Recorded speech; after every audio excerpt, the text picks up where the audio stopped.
Hello વિદ્યાર્થી મિત્રો, આજે આપણે સ્ટાન્ડર્ડ 12 તેનો English unit 2 read to shaper shaped ઘડનાર ઘડાઈ ગયો એના કવિશ્રી હરીન્દ્રનાથ ચટ્ટોપાધ્યાય એના દ્વારા એક આ રચાયેલું એક કાવ્ય છે જેની અંદર કેટલીક શરૂઆતની અસમજણ અને એની માન્યતા કાળક્રમે જેમ સમયે ભાન થાય એમાંથી એટલે કે માનવ જે વ્યક્તિ હોય માનવી એની અંદર બદલાવ આવતો હોય છે. એટલે કે એની અંદર ચાર આપણને પોઈન્ટ બતાવ્યા છે કે જેમાં પોટર એટલે કુંભાર અને ક્લે એટલે માટી, પોએટ એટલે કવિ, સોંગ ગીત, સોર્ડ મેકર મતલબ તલવાર ઘડનાર, સોર્ડ એટલે તલવાર, ડ્રીમર એટલે સપના જોનાર અને ડ્રીમ એટલે સપનું. એની અંદર પહેલા પોટરની વાત કરે કે કુંભાર એમ કહે છે કે હું માટીને ધારું તેમ ઘડી શકું, એવો એનો વહેમ હોય છે. પણ કુંભારને સમય જતો એના સમજણ આવે ત્યારે એ નક્કી એના મનની અંદર એવું થાય કે હું એ ઘડવાયું નહીં પણ પોતે ઘડનાર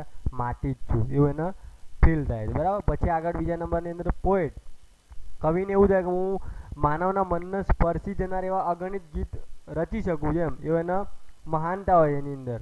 બરાબર. પણ કવિને જ્યારે સમય જતો એને જ્ઞાન પ્રાપ્ત થાય છે ત્યારે એને પણ એવું થાય છે કે હું એ ગીત રચનાર નહીં પણ પોતે ગીત જ છું. બરાબર.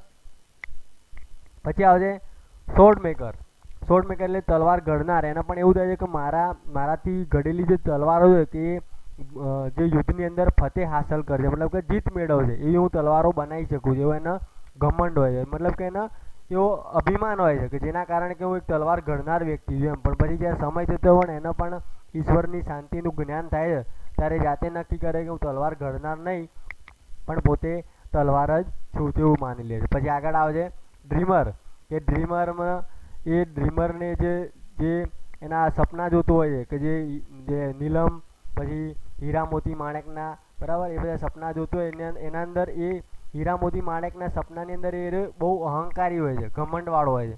પણ જ્યારે સમય જતો પણ એને ભગવાનનું ઈશ્વરનું જ્ઞાન થાય ત્યારે ખબર પડે કે હું એ જે સ્વપ્ન જોનાર નહીં પણ પોતે સ્વપ્ન જ છું. એટલે કે એની અંદર આ કાવ્યની અંદર હરીન્દ્રનાથ ચટ્ટોપાધ્યાય એવું કીધું છે આ કાવ્ય એ ઈશ્વરની વિરાટ શક્તિની સામે ગર્વમાં રાજનાર માનવ કોઈ જ મહત્વ ધરાવતો નથી, એવી સભાનતા અહીંયા સમજાવવાનો પ્રયાસ કર્યો છે. તો આપણે આ કાવ્ય આગળ સવિસ્તાર જોઈએ, પણ એ કાવ્યની શરૂઆત કરતાં પહેલાં આપણે એના અમુક કેટલાક સ્પેલિંગો ચેક કરી લઈએ. પહેલું જોઈએ આપણે મોલ્ડનો મતલબ થશે ઘાટ આપવો અથવા તો આકાર આપવો. પછી બીજા નંબરમાં આવશે યલ્ડિંગનો મતલબ થશે પોચું, લચીલું અથવા તો વાળીને ઘાટ આપી શકાય. એટલે કે જે આપણા કુંભાર હોય એ માટલું બનાવતો હોય ત્યારે અંદર કેવો એ પાણી દ્વારા જે લચીલી માટીઓને કેવી રીતે ઘાટ આપતો હોય તો એના યલ્ડિંગ કહેવામાં આવશે. પછી બીજા નંબરમાં આગળ જોઈએ સીઝનો મતલબ થશે મરી જવું અથવા તો અટકી જવું. આગળ જોઈએ ઇન્યુરેબલનો મતલબ થશે અસંખ્ય. બરાબર. પછી આગળ જોઈએ ફેશનરનો મતલબ કે ઘડનાર અથવા તો બનાવનાર. પછી આગળ જોઈએ ગ્લિટરનો મતલબ થશે ચમકવું અથવા તો ઝળકવું. પછી એને આગળ જોઈએ ગ્લેમનો મતલબ થશે વીજળીના ચમકારા જેવું અથવા તો ઝબકવું. પછી આગળ જોઈએ સોનનો મતલબ થશે ચમકતું અથવા ચળકતું. પછી આવશે આગળ બ્રીમિંગનો મતલબ થશે છલકાવું. બ્રીમનો મતલબ થશે કે નદીના કાંઠા સુધી જેટલું પાણી ભરેલું હોય એને બ્રીમ કહેવા છે. પણ એને આપણા કાવ્યની અંદર એવું બ્રીમિંગનો મતલબ આપવામાં આવ્યો છે, મિનિંગ થાય છે કે છલકવું, એવો થશે અર્થ. આગળ જોઈએ બાયગોનનો મતલબ થશે પસાર થઈ ગયેલા અથવા તો વીતી ગયેલા અથવા તો વહી ગયેલા. બરાબર. પછી આગળ જોઈએ હલનો મતલબ થશે ફેલાવવું. પછી આગળ જોઈએ ઇન્સોલેન્સનો મતલબ થશે ગર્વ, ઘમંડ અથવા તો અહંકાર. આગળ જોઈએ ઇમરલ્ડ એટલે નીલમ, જે કિંમતી પથ્થરો એને આપણે નીલમ કહીએ ને તે. પછી આગળ જોઈએ પર્લનો મતલબ થશે મોતી. બરાબર. તો આપણે આખી આ જે કવિતા છે એને સમજીએ ચાર ભાગની અંદર ચાર વ્યક્તિના ઉદાહરણ દ્વારા સમજાવવામાં આવીએ. તો આપણે જોઈએ પહેલું in days gone by I used to be a potter who would fill his fingers mold the yielding clay to pattern on his wheels.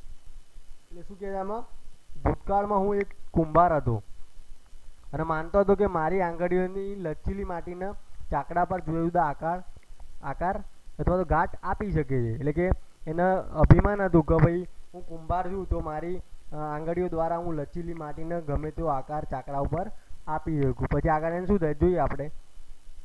But now though wisdom lately on that pride has dead away. એટલે શું કહે છે કે એને એવું થાય છે કે હું ચાકડા ઉપર જુદા જુદા ઘાટ આપી શકું, પણ હવે પાછળથી એના દાપણ અથવા એના જ્ઞાન પ્રાપ્ત થાય અથવા તો એને સમજાયું એ ગર્વ ઉતરી ગયો છે. એટલે એનો એ ગર્વ ઉતરી જાય, જેમ સમજણ થાય તો ધીરે ધીરે એનો જે ઘમંડ હોય તો ગર્વ હોય એને ઉતરી જાય. પછી આગળ જો શું થાય, I have ceased to be the potter and have learn to be the clay. એટલે કે હું હવે ઘડવૈયો મટી ગયો છું. એના અભિમાન હોય છે કે એના એક ગર્વ હોય છે કે ભાઈ હું મારી આંગળીઓ વડે જુદા જુદા ઘાટ આપી શકું, પણ એના જ્યારે સમજણ પ્રાપ્ત થાય ત્યારે એના ગર્વ ઉતરી જાય પછી એને ખબર પડે કે હું હવે ઘડવૈયો મટી ગયો છું અને માટી બનવાનું શીખી લીધું. એટલે કે હું ઘડવૈયો નથી, હવે પોતે માટી જ છે એવું નક્કી કરી લે છે. પછી આગળ જોઈએ આપણે. In other days I used to be a poet whose pen innumerable songs would come to win the heart of man. શું કહે છે કે ગત દિવસોમાં એક કવિ હતો. એટલે કે ઉપર કુંભાર બનીને એને વાત કરી કે ભાઈ હું કુંભાર હતો ને કેવી રીતે એ ઘડનાર ઘડાઈ ગયો એવી વાત કરે. અને બીજા નંબરમાં હવે કવિની વાત કરે, કવિના સ્વરૂપમાં સમજાવે કે ગત દિવસોમાં હું એક કવિ હતો કે જેની કલમમાંથી અસંખ્ય કાવ્યો ઉતરતા રહેતા હતો, તો ગીતો ઉતરતા રહેતા અથવા લખતો રહેતો હતો. પછી આગળ શું થાય કે એ જે ગીતો લખતો હતો એટલે ગીતો ઉતરતા રહેતા કે જેમાંથી માનવોના દિલ જીતી લેવાતા. એટલે કે હું માનવીઓના જે વ્યક્તિ હોય એઓના મનને જીતી લેતો એવા કાવ્યો અથવા ગીતો લખતો હતો. પછી આગળ શું થાય જોઈએ.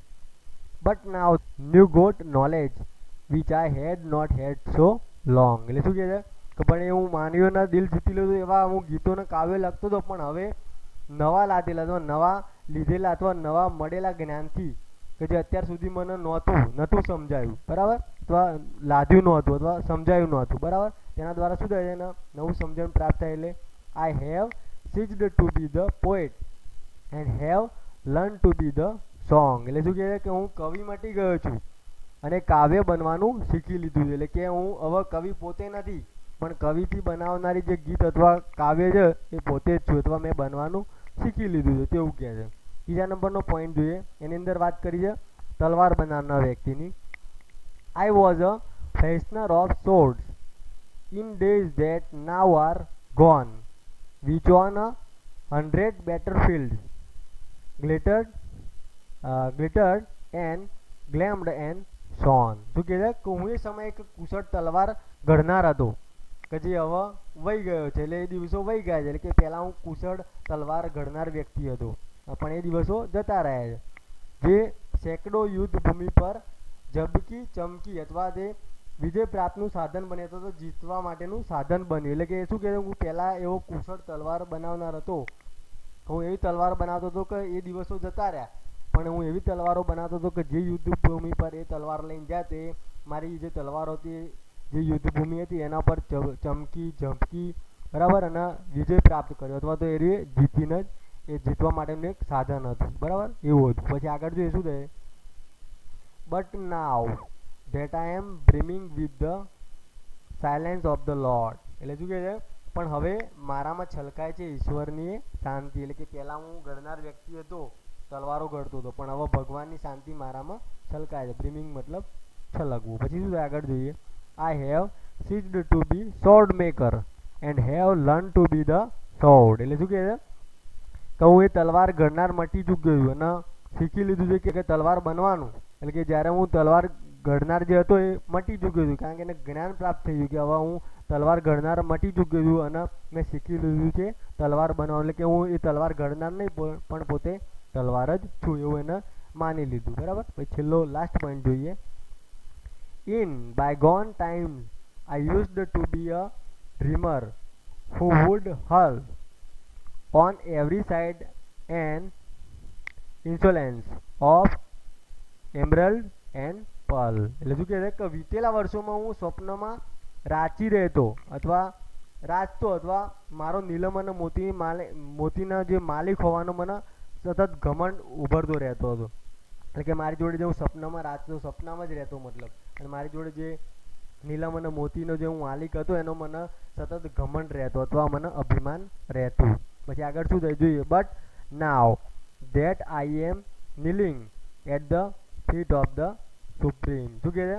નીલનો મતલબ તો છે ઘૂંટણીએ પડવું, એટલે એને શું કહે છે, પણ હવે હું ઘૂંટણીએ પડું છું એ સર્વશક્તિમાનના ચરણોમાં. એટલે કે હું ભગવાનના સર્વશક્તિમાન એટલે કોણ? ભગવાન. એટલે કે મને બધું જ્ઞાન થયું, મને અભિમાન ઉતરી ગયો, એટલે હું ભગવાનના ચરણોમાં શું કરું છું? સર્વશક્તિમાનના ચરણોમાં ઘૂંટણીએ પડું છું. પછી આગળ જોઈએ છેલ્લે શું કહે, I have ceased to be the dreamer and have learn to be the dream. એટલે કે શું કહે, હું એ સ્વપ્નોમાં રાચનાર મટી ગયો છું અને સ્વપ્ન બનવાનું શીખી લીધું છે. એટલે કે હું એ સ્વપ્ન જોનાર જે વ્યક્તિ હતો એ મટી ગયો છું, પણ હું પોતે સ્વપ્ન જોનાર નહીં, પણ એ સ્વપ્ન પોતે જ છું, તેવું કહેવા માંગે. એટલે કે આ 4 પોઈન્ટની અંદર જે હરીન્દ્રનાથ મેં એક કુંભારને બતાવવાનો પ્રયાસ કર્યો છે મેં ચારેયના પોઈન્ટની અંદર.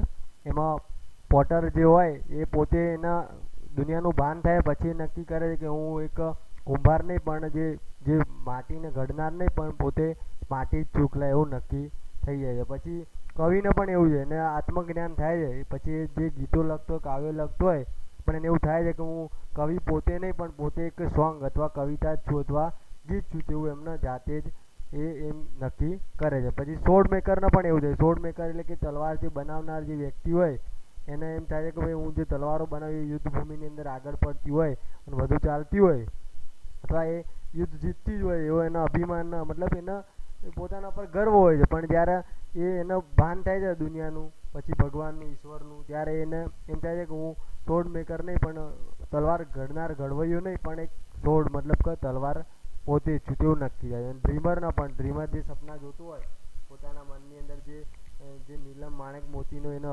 ઘમંડ અભિમાન હોય જે એના કારણે જેને સર્વશક્તિમાનના ચરણોમાં ઘૂંટણીએ પડી જાય. કેમ? કારણ કે એના જે એનો પોતાનો અહમ અને અભિમાન જે અહંકાર હોય એ એના દૂર થઈ જાય, કારણ કે એના સમજણ પડી જાય છે, એના દુનિયાનું ભાન થઈ જાય છે અથવા એને ભગવાનનું જ્ઞાન થઈ જાય, જેના કારણે ડ્રીમર પોતે નક્કી કરી લે કે હું ડ્રીમર નહીં, પણ પોતે એક ડ્રીમ જ છું, તેવું કહેવા માંગે છે.